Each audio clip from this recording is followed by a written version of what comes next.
Brasserie here in San Diego, California. And I'm with... Welcome, Myers McDougall, certified sommelier from the Court of Master Sommeliers, and I am here with... Matt Smith. I'm the chef at the Wine Cellar Brasserie. So what do we have here, chef? Today we have the pumpkin cinnamon spiced soup with a little bit of toasted pumpkin seeds and then some pumpkin seed oil as well. Excellent. I think we're going to go through each of these wines and pair them. And Mr. Parker, I think you're up first with the Aligote. I am up first. First of all, it's a stunning recipe. The richness of the soup, the pumpkin flavor, and the presentation are all stunning. We chose 3 wines that we thought went well with the pumpkin soup for our December Wine Club selection, and mine was the Aligote that I thought had a really nice line of acid to it. As I talked earlier about the Bourgogne Aligote, the flavor was, the wine itself had great acidity and needed richness of food to counterbalance its acidity.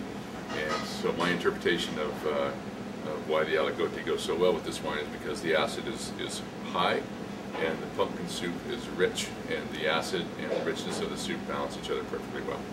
Excellent.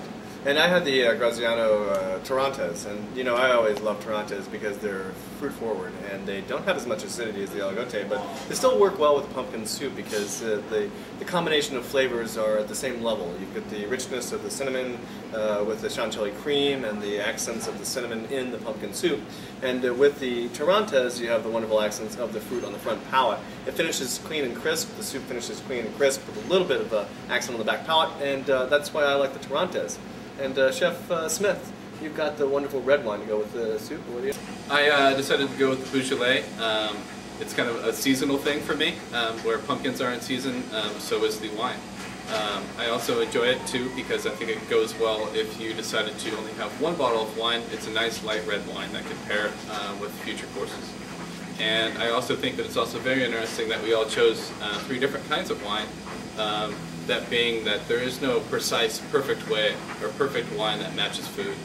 It's very much up to your personal palate and what you enjoy. I agree. Oh man, except for the part. About the 1 bottle of wine? Yeah. I don't want to say anything. I'm like, come on. But, you know, I drink it pretty quick at my house. So. But there's usually friends. At least me and my wife. And? That's it. 2 or 3 more bottles.